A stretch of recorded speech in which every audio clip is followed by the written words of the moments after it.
Hello and welcome to the Experiencing Love podcast. I'm your host, Philip Jacks, and I'm so glad that you're here. I had an amazing day today. I truly did. And I hope you did too. The weather was pretty nice. It wasn't extremely warm, but I was able to wear shorts and a light jacket, and I enjoyed the sun while it was out. And overall, today just put a smile on my face. I think it had to do with how my night went last night. And before you get any crazy ideas, it was a night that I spent similar to all the others, yet I got an insight. I got an inspiration that came to me at like 5:30, 6 in the morning, which sounds bonkers. It sounds crazy.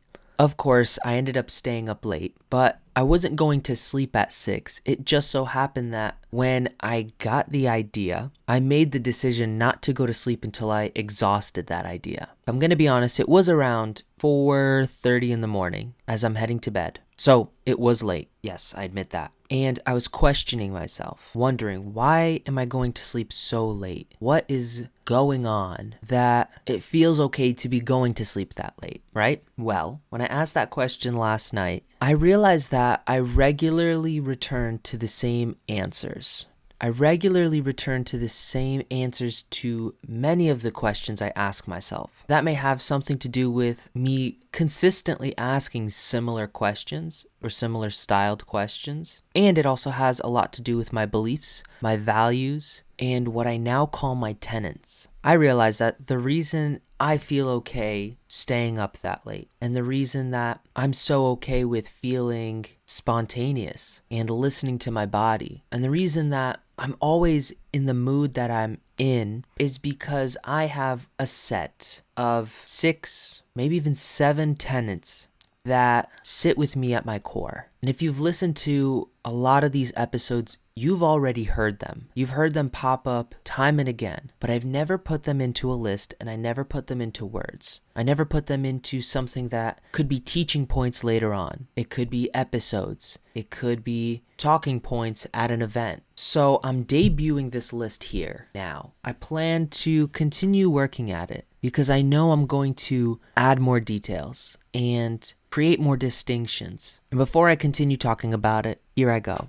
I'm still questioning if this is the order they'll be in, but I guess I have 7 tenets. The first one is everything happens for a reason. The second is I control my thoughts, emotions, beliefs, and values. Third, embrace love and fear. Don't run away from it. 4, this is in quotes. The secret to living is giving, as I've always heard Tony Robbins say. 5, I want to leave my corner of the world better than I found it. 6, everything I experience is an opportunity to learn. 7, I'm where I'm supposed to be on my path when I feel it in my heart. These are some of the core principles that pull me forward every single day. Whenever I have a challenge or an obstacle in my way, one of these 7 thoughts gets me to where I need to be, just gets me to that next step. I often say that everything happens for a reason. I truly believe that we control our thoughts, emotions, beliefs, and values, and therefore our actions, our path, our purpose, our destiny. I don't believe that love and fear are opposites. I actually believe they're much closer than we realize, and that in order to get to love, you have to go through fear. So there's no such thing as one or the other, unless you're running away from fear, in which case you're only making fear greater. For the 4th one, the secret to living is giving. I'm still trying to make a distinction on how it sounds in my heart, what that really means to me. And until I do that, I use the quote. The secret to living is giving is something I stand by deeply. Giving is one of the most important things in my life. It goes back to when I talk about if I want to see a smile, I have to give a smile. If I want to see love, I have to give love. I know this is important to me because when it comes to buying stuff, or better put, when it comes to investing my money in something, there's 2 things that I never regret investing my money in. I will sooner regret all the purchases around it before I regret these 2 things. And it's when I choose to use money to help someone in need, someone who needs it more than I do. And skipping ahead to number 6, when I use my money to learn something. I never regret buying books. I never regret buying audiobooks. I never regret buying classes or seminars or anything that helps me grow as a person. I've spent more money on seminars and donations than I probably have on most anything in my life. The only thing that tops that would probably be college and student loans. And I can make the argument that that's also an investment I made to learn and to grow. And I know I don't regret going to college and doing the 2 years before dropping out. So yeah, I would say I have to stick by the statement of I've spent more money on learning and growing than I have on anything else in my life. And there's no part of me that regrets any one of those purchases. That's how I know that those things are important to me. I also know that when I give unconditionally, I just feel good. Maybe there is this subconscious condition to giving, which is I want to feel good. And I always do. So maybe I do more conditional giving in order to boost my emotions more than unconditional giving. And so while I make that distinction now, I can also strive to do more unconditional giving. I don't know if there's a way to even separate my emotions from giving. And I don't even think I want to. Going to number 5, I want to leave my corner of the world better than I found it. I've talked about this before. Leaving a conversation with a smile, leaving a place cleaner than I found it, cleaning it up a bit, leaving my place on the internet, on the computer, a little bit better than I found it, uplifting someone, giving someone joy. That's what I want my legacy to be. I know I can't choose my legacy. Legacies aren't for us to choose. We just live our lives and our legacies get defined for us based on our actions, based on what we create, what we leave in the world. So I guess it's just a virtue that I want to live by. I want to leave my precious little corner of this world a little bit better than when I got here. I feel a duty to do that. I feel a responsibility. I almost said obligation, but it's more so an honor. It's an honor to leave my corner of the world better than I found it. I got placed here for a reason, and why not fulfill that reason? For number 6, when I say everything I experience is an opportunity to learn, I can't tell you how many times that this line alone has saved my life. There are times when I truly wanted to give up. I wanted to stop. I wanted to quit. I couldn't see the value. I couldn't see the worth of what I was doing, what I was trying to achieve. And I was hurting. Time and time again, I felt this pain of being lost, alone, misunderstood. I felt closed off and criticized. And I just didn't know where to go. And I realized that, along with number 1, everything happens for a reason. Everything I was experiencing at that time had a lesson to learn. As soon as I started asking the questions, what can I learn here? What's different? What's new? What can I take away from this so that I never have to repeat this type of mistake again, these type of feelings, these type of emotions? The more I started to do that, asking those questions, the happier I found myself. I found myself happier because it felt like I was making progress towards something. When I first asked these questions, I didn't even know what I was making progress towards, but I knew that I was growing. I was excited for change. I was accepting it, anticipating it, and creating it. I was becoming exactly who I was meant to become. That's a really good feeling. And I continue that today and every day. Whenever I have an emotion or a feeling or a sensation that feels out of place, that feels different, that feels like it's out of the routine, I immediately ask what the lesson is. What's the takeaway? Is this something that's going to become the new normal? Or is this just a page or a part of a chapter in my story? What can I learn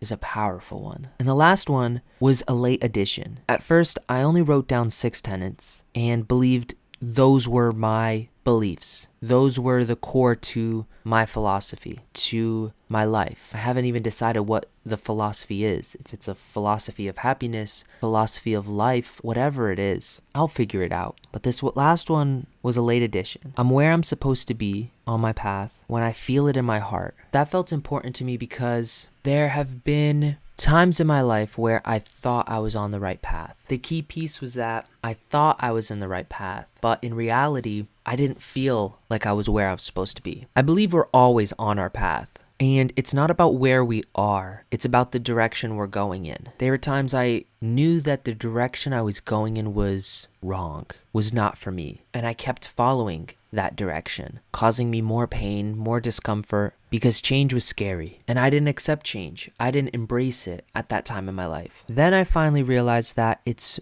more worth it to embrace change and follow the path, follow what feels right, because there's a reason that something feels right in my life. Sometimes it doesn't make sense. Sometimes it only makes sense months or years later. Those are really fun, actually. As a side note, when you embrace something or you start doing it and maybe you quit for a few months, but then realize months down the line that you learned some set of skills from that experience that greatly helps where you are now, and it just feels full circle.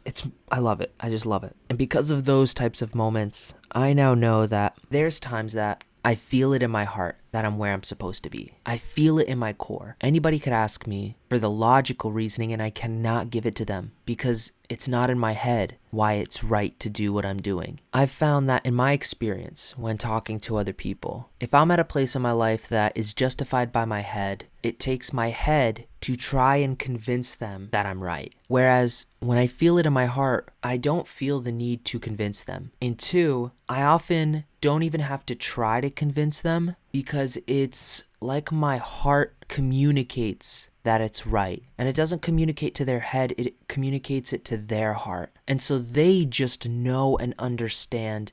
I've had a lot of conversations that maybe don't make sense, not logically, and yet there was no resistance. I didn't resist it, the people I was talking to didn't resist it, and we just embraced everything that was going on. I always know I'm on the path, and sometimes I think we're purposely knocked off course a little bit in order to teach us a lesson. But like I said before, it's not about where we are, it's about the direction we're going in. And for me, my direction feels right. I'm enjoying everything that I'm doing now. I'm enjoying doing things that used to bother me, used to suck months and years ago. And I love it now simply because it's not about where I am, it's about where I'm going to. And where I'm going to lights me up with so much joy that I will do whatever I have to do to get there. And more importantly, I will become whoever I have to become to get there. So I had all these thoughts last night up until about 6:15 in the morning. I had no regrets staying up. And I woke up with this feeling of wholeness. Like, this just makes sense. Not because of anything logical, but because this is me. This is who I've been. I've been becoming this person within these tenets for all of my life. This isn't something I learned overnight. It was created piece by piece, and I could look back at every single one of these and see how they formed in my life, where it came from, where the language came from. So many of these are recent in that putting them into words is recent. But I guess the thing that is longer lasting is the foundation that it's built on. That I am who I am. Every single mistake I made in the past, every single fault, every single obstacle, every single challenge, it's all a part of my foundation. It's not a crack in my foundation, it's the building blocks. So I'm not saying I had a perfect life that led me to this. Just the opposite. I'm saying that I had so many challenges that it made a stronger foundation. So if you're out there listening to this, thinking that you can't reach this point because you don't have the same foundation as I do, I just want you to know that you have your own crucial foundation. If you hear any of these and you see them as a takeaway, you want to add them to your principles, to your beliefs, to your tenets, add them. Take what you want, steal what you want, and leave the rest.